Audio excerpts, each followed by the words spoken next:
In Port Nightsong, secrets don't hide. They hum beneath your feet and breathe behind your back. Tonight, the hum has a name.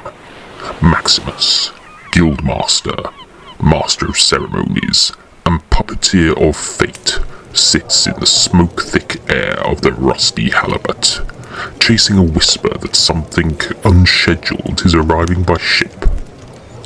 A secret delivery, high value, high risk.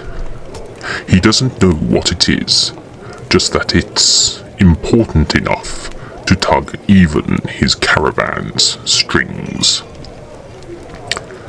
The man who claims to know more is Captain Wilberforce Tellers. Unfortunately, he's completely insane. The tavern glows with firelight and menace. The walls are hung with fish bones, weathered maps and lanterns that flicker like they're trying to blink out coded warnings. Music drifts from the far corner, off-key, possibly intentional. Maximus sits at a crooked table near the hearth. His coat is dark velvet, his cane topped with a softly humming orb. His presence is an invitation and a warning. Enter Captain Wilberforce Tellers, tricorn hat askew, eyes wild as stormlight, beard twisted with fishhooks and bits of shell. He drops into the chair across from Maximus like a cannonball wrapped in riddle paper. Yar, the moon blinked thrice last night. Bad omen for owls, good omen for cardinals with knives.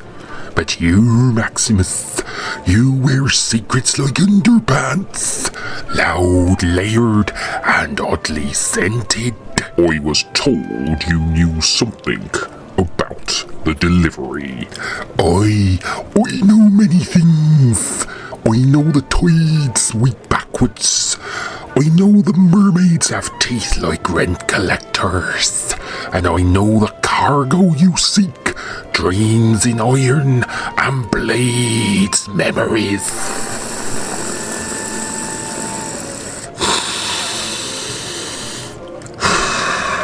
That is not a yes. It's not a no, it's a map, see? Only the third crow sees the compass clearly, and she's already been eaten by time. But the ship that carries her ghost comes at dawn, sails painted in the shade of forgiveness. Right. The crate is marked with truth no man dare say. Smells like burnt parchment and old kings. Watch the dock hands. 3 wear gloves, but only one has hands.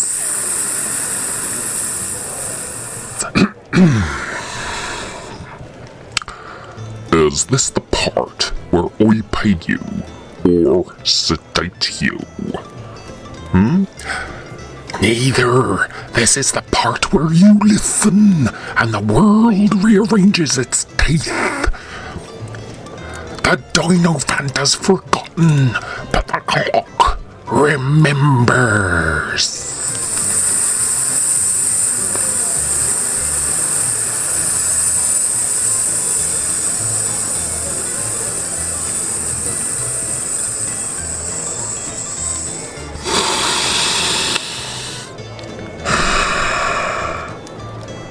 He's either mad or the most accurate lawyer I've ever met.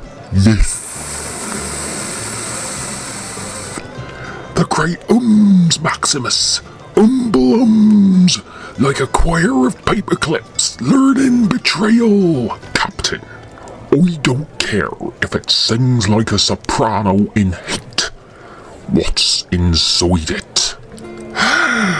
Never ask what's inside the box. That's how kings lose their throats and bakers their ovens. But if you must know, it's not what. It's who? Oh, excellent. Cryptic and sentient. What a joy. The waves tried to warn me, you know. Last night they slapped my hole and screamed, "Beware the one wrapped in 7 silks." I told them, too late, I've already eaten the 3rd one. Captain, Do you smell that? no, I smell nothing. Good. If you had, we'd both be on fire. I swear to the shadows, if you waste another minute of my time with this theater... Time is already wasted. That's why it stares at me from soup spoons and lamp oil. I've seen it, Maximus. I've drunk it. I've bargained with it in the form of a one-eyed cat that spoke in limericks. Do you have information, or are you just bored with your own madness? The ship is real. It sails without a flag, without a name. It docks at the eastmost pier where their gulls never land. And when it unloads, the crate will not be carried. It will walk. That's more like it. Arr, but it won't use legs. I hope your crew is loyal, Captain. Oh, they are, except Gerald. Gerald's just 3 night walkers in a coat. They mutinied last week. Whole affair ended in a pie. I am going to stab you with your own spoon. Have you ever tasted your own name, Maximus? Mine's a bit like overcooked haddock and regret. Captain, the cargo, the ship, the time, the place. Use nouns that exist, verbs that obey gravity, and for the love of all unholy things, a complete sentence. I once married a lighthouse. Beautiful ceremony. The priest was a spoon. The vows were complicated. She blinked Morse code down the aisle, and I swore I'd never abandon her during a low tide.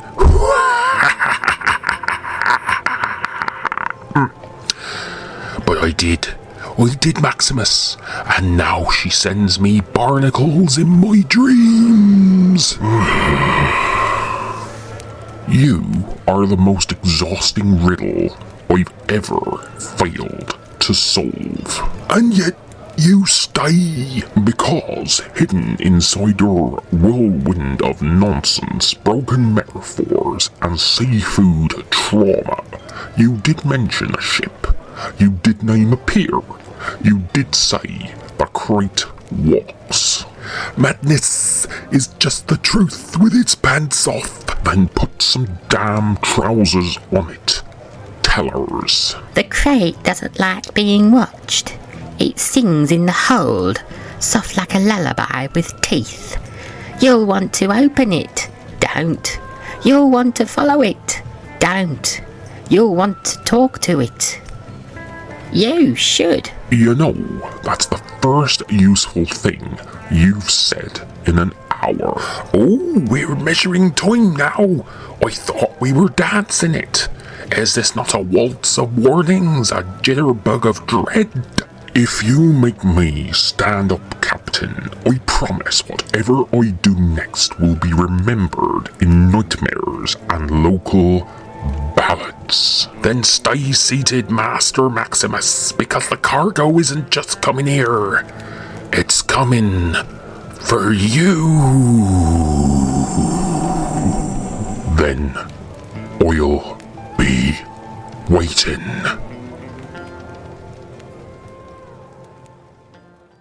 The tavern breathes like a living thing. Firelight flickering across warped beams, the low murmur of patrons cloaking half-spoken truths and lies in equal measure, Captain Wilberforce Tellers now speaks intently to a stuffed fish mounted on the wall, apparently deep in debate. Maximus rises from his seat with the grace of a man who refuses to be rattled, no matter how deeply the madness tries to nest. He adjusts his coat, straightens his cane, and walks to the bar with a slow, deliberate step. Jim Retson, keeper of this chaotic haven, polishes a tankard behind the bar with a rag that looks older than some kingdoms. His face is weathered stone, not cold, not warm, just there. He doesn't look up, but somehow he knows. So he's singing again, is he? If that's what you call it. More like drowning in syllables. That's how he talks when he's trying to be helpful. I'm terrified to hear him unhelpful then. Oh, that be when he starts quoting the Codex of Screaming Glass. Had a fellow run out the window last time. Didn't open it first. What did he say? A crate that walks, a ship without a name, or a flag docking at the goal-shunned pier. Something wrapped in silks, carrying a memory with teeth. And apparently, it's looking for me. Ah, that be one of his better conversations then. I don't suppose you've heard anything. Something quiet, unusual. Maximus, in this tavern, if something isn't unusual, I start getting nervous. But something's been whispered down the casks and across the lantern chains. Coin moving through hands that don't normally touch one another. No names, no papers, just a promise and a price. And you're telling me this because? Because I like you, Maximus. And because Wilberforce isn't wrong. He's just scattered. The worst part is, the mad ones always know when to start making sense. Right when it's already too late. That's not comforting, Jim. Wasn't meant to be. You want comfort? Go upstairs, ask for a blanket, and lie to yourself. You want truth? Stay near the fire and keep your back to the wall. I was born near fire, Jim, and I've made too many walls. Then maybe you'll survive this after all. Oh, actually, someone's been asking after you. Trouble? Or coin? Neither. By the sound of her, she wouldn't give a name. Just said she needed to see you, urgently. She's young, hooded, masked, didn't take the hood off. Even when the fire warmed her seat, all I saw were her eyes. And? She's scared, Maximus. Not pretending to be. Actually scared. Like someone who's just run through the dark and isn't sure if they outran it. People like that don't come to see me unless they want something they shouldn't. Or they're out of options. Send her to the study.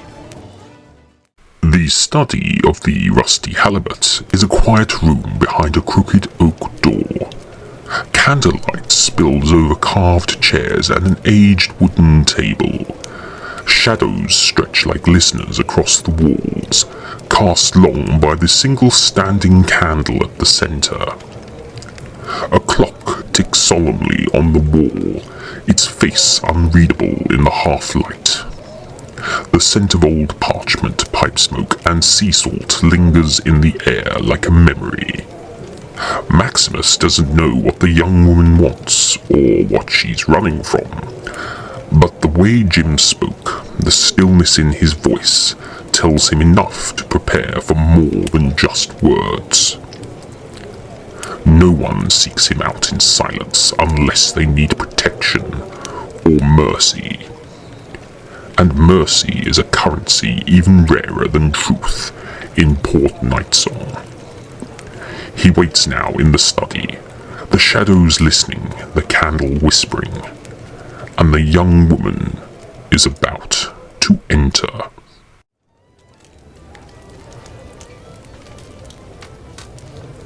Excuse me. Are you Maximus? I was told to ask here for you. I am he. And how may I be of assistance?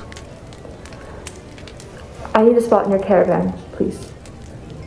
If you're in need of a performer, I can dance, but I'll do any job you have. I can learn whatever needs to be learned. This is my only chance, please. I see. Well, there is always a place for those needing somewhere to call home. I have information you might want to know, too. But if I tell you, I need to know that I won't be left up to dry. There are people who are after me because of what I know. I see. Information, eh? That is always a valuable commodity. It's worth as much as coin. I accidentally overheard a conversation between my former employer and your father, Lord Volkov.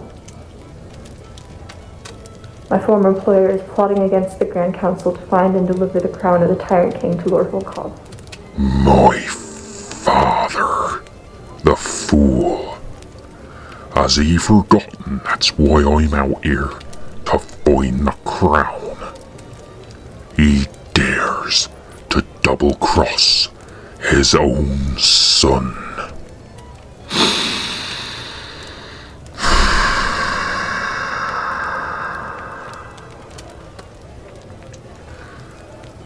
Very well.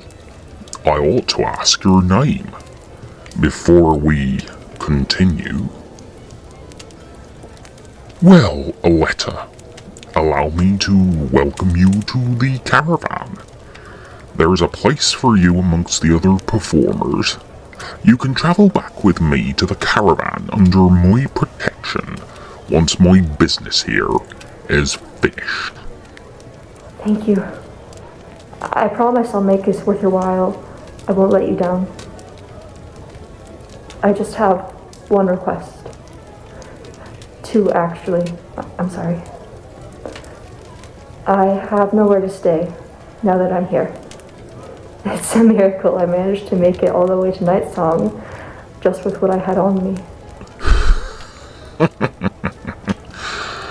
You're with me, Aleta, and seeing as I'm feeling generous, I'll get you a room here in the Rusty Halibut next to mine. That way, no one will bother you. They always give me space here. Always. If I'm going to be one of the performers, I'll need a mask as part of my costume, please. I've only barely escaped. I can't chance being recognized. Oh, don't you worry about that. I think that can be arranged. Just have a word with one of my costumers once we get back to the Caravan.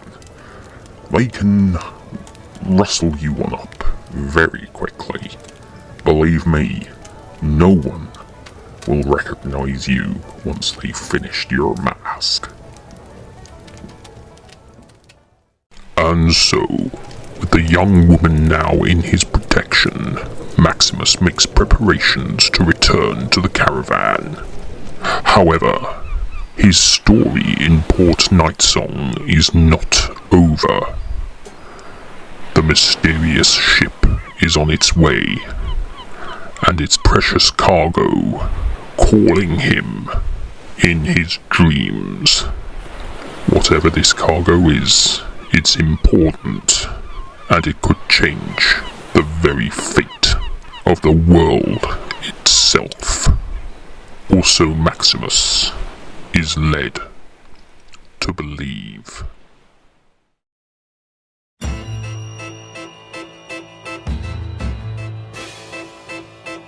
In the land of desert weather, the sand is gold. I'm Maximus the Master with a story to unfold. I got steampunk attire, I'm the man of the hour. With a blue tweed suit I embody the power. Top hat, goggles and a red beard that shines. Show man supreme, my skill is divine. In the desert realm where the sun sets ablaze, I lead the caravan, set the standards and amaze.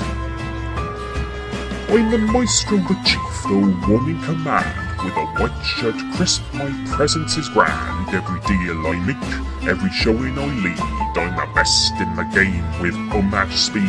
Arrogance, sure, it's a part of my flair. Popularity's a myth, success is my air. In the markets and courts, my name is on the rise. You can fear me if you want, plus I see through your lies.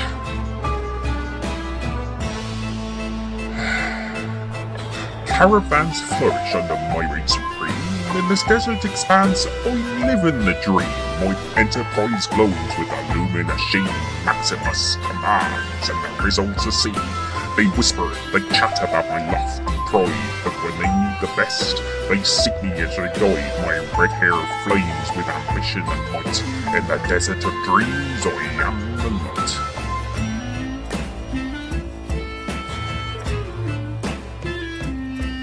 Now reaching the end, my legacy stays. Maximus the Master in a million ways. The monarchy is my stage to control. Every step that I take, I'm reaching my goal. With my caravan bound for horizons so wide, I'm the best in the business and I never hide. A pain in the neck, that's a badge I wear proud. For I'm Maximus the King and I stand out in the crowd. So remember my name as the caravan rolls. Maximus the legend with stories untold. In the desert realm where my empire unfurled, I'm the master of showman, the king of this world. The journey may end, but my mark will remain. Maximus forever in glory and fame. A showman unmatched in every domain. I'm the best, and my reign will sustain.